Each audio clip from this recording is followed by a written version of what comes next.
Hey everyone, Charizard here. Thought I'd make a quick little video of some PSA ones I have.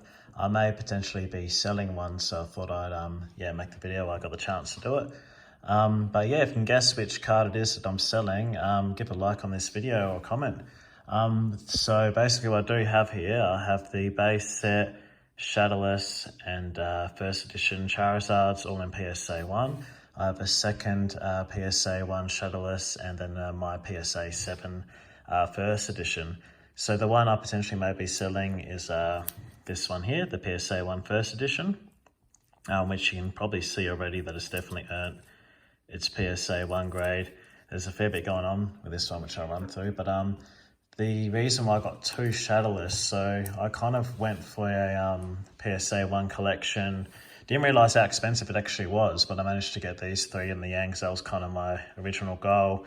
So I started off with this base set, which obviously was the cheapest, which is quite nice for a PSA 1. There's a couple little creases on the front and back. If you get the right, there you go, you can see those two there. There's some on the other side too, and on the front as well. But otherwise, yeah, I think it's quite a nice card overall, especially it's quite cool that it's a PSA 1, and I really like the darker colours on it too. So yeah, I got that one first, then managed to find a PSA 1 first edition, which took a bit of hunting, but yeah, this is the one I got in the end for a reasonably good price. But you can see there's so much going on with this card, a lot of damage and that. So you can see there's a massive crease down the middle, heaps of like a crease in the corner, a bit of a bend crease. And then heaps of edge wear, lots of white and bits peeled off on the back. The front's got heaps of silvering and scratches, and then that crease kind of runs through to the front edge as well.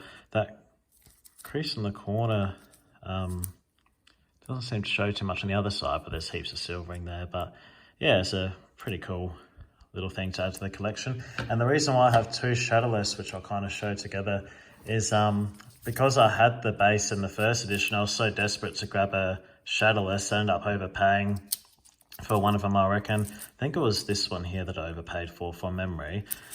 So yeah, paid heaps for it.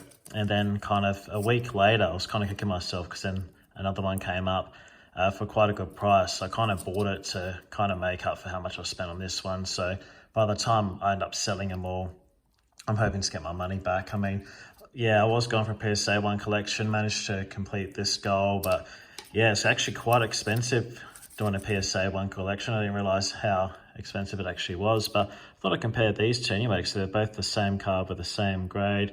Look very similar colour-wise and that, so it's pretty similar print. There's a few scratches on the front of this one, and on the back you can see there's a fair bit of wear. There's no crease in it. This other one actually has a crease in the middle, very faint crease, but it's quite a wide one too. And this one's got a fair bit of edge wear. To be honest, the one I'll probably keep might be this one, I reckon. This one's a newer grade, but this kind of stuff to me, like, you know, something that's unfixable, where there's a lot of dirt spots on here, which I've gone through a video how to clean them off. So even though obviously wouldn't be able to clean it now, it's just something I can look at that is actually fixable. When the crease is not that noticeable, you can only really see it in a certain light, and even then, especially with the case, it's hard to notice too much. But yeah, I think they're both pretty cool cards. I thought I'd run through these two as well. This is my PSA 7 that I've got, and for my PSA 7 collection. So I obviously aiming for a PSA 7 collection, which I'm still working on. Then thought I'd try the PSA 1. But yeah, it just costs so much. Like a PSA 1, you know, pretty much costs the same as a 4 or 5, depending on the card. So just quite an expensive collection, even though initially may seem to be a cheaper option. But because there's such a niche for PSA 1s, there's a lot of people collecting them, and it's quite a cool set to have PSA 1s.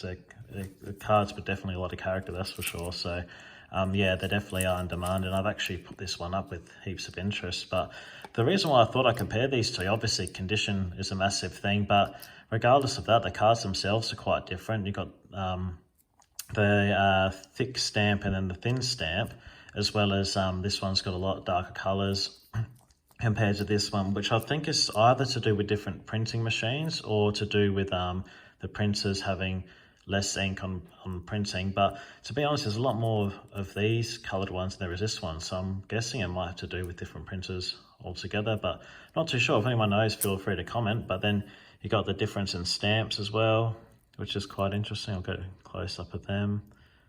I mean, me personally, I prefer this one. Obviously it's my 7, so I obviously prefer it, but I do love the darker colours on it. I mean, sometimes people might not recognise the darker coloured ones as much, which might give red flags for them, but it's obviously a legitimate card when you know them well. And I really like the stamp on this one too. I do like the thinner edition writing a lot better than the thick writing, but still both very cool. And then, yeah, the backs, you can see a massive difference. I mean, the 7 really only, I'll put this one down for a sec, the 7 really only has some edge wear, pretty typical edge wear you'd expect to see on a 7. And then on the front, it's really quite good. There was just some minor scratches on the hollow you can see in the right light. But otherwise, an amazing card. I actually bought this off the person who pulled it when he was a kid, which was really cool.